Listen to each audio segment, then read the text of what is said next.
Reagimet globale pas sulmeve ajrore të ndërmarra nga Shtetet e Bashkuara mbi 3 objekte strategjike bërthamore në Iran kanë qenë të shumta dhe të menjëhershme. Përveç qëndrimeve të qeverive botërore dhe organizatave ndërkombëtare, ka reaguar dhe Papa Leo XIV, duke thelluar më tej dimensionin human dhe diplomatik të krizës në zhvillim. Në lutjen e tij javor nga Vatikani, Papa Leo XIV i bëri thirrje komunitetit ndërkombëtar të përmbahet nga çdo përshkallëzim i mëtejshëm dhe të rikthejmë njëherë dialogun si mënyrë vetëm për të shmangur humbjen e pafajshme të jetëve.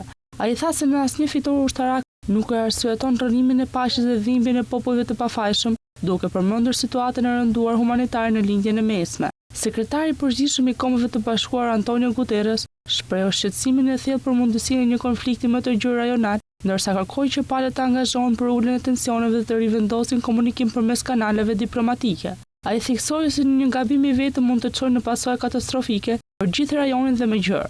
Nga Londra, kryeministri britanik Keir Starmer shprehu mbështetje për qëndrimin e Shteteve të Bashkuara të Amerikës në lidhje me rrezikun bërthamor iranian, por paralajmëroi për nevojën urgjente për frenim dhe diplomaci të balancuar, duke nënvizuar se Britania nuk dëshiron përfshirjen në një përshkallëzim të ri. Ndërkohë, Bashkimi Evropian ka deklaruar se veprimet e njëanshme ushtarake nuk duhet të zëvendësojnë proceset ndërkombëtare të inspektimit dhe zgjidhjes diplomatike. Përfaqësuesit e BE-s kanë theksuar se qëndrimi i tyre mbetet i pandryshuar, kriza bërthamore me Iranin duhet të zgjidhet përmes një marrëveshje të negociuar. Nga Moska, qeveria ruse cilësoi sulmin amerikan si një shkelje flagrante të së drejtës ndërkombëtare dhe paralajmëroi për pasoja serioze nëse do të ketë ndonjë përgjigje ushtarake nga Irani ose aleatet e tij në rajon. Kina gjithashtu ka bërë thirrje për përmbajtje duke kërkuar një takim urgjent të Këshillit të Sigurimit të OKB-s.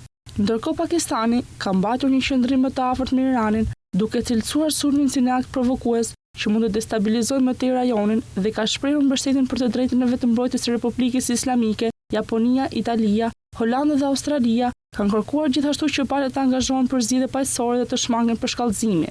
Reagimet kanë ardhur edhe nga grupe të afërta me Iranin në rajon, si Hezbollah në Liban dhe Houthi në Yemen, të cilët e kanë quajtur ndërhyrje amerikane agresion të paprovokuar ndaj boshit të rezistencës, duke paralajmëruar reagim të organizuar nëse sulmet vazhdojnë. Zhvillimet janë në dinamikë dhe fokusi global mbetet të qëndrimit që do të mbajë vetë Irani pas këtyre sulmeve, ndërkohë që Shtetet e Bashkuara të Amerikës pretendojnë se objektivat e goditura përbën rrezik të drejtë për drejtë për sigurinë ndërkombëtare.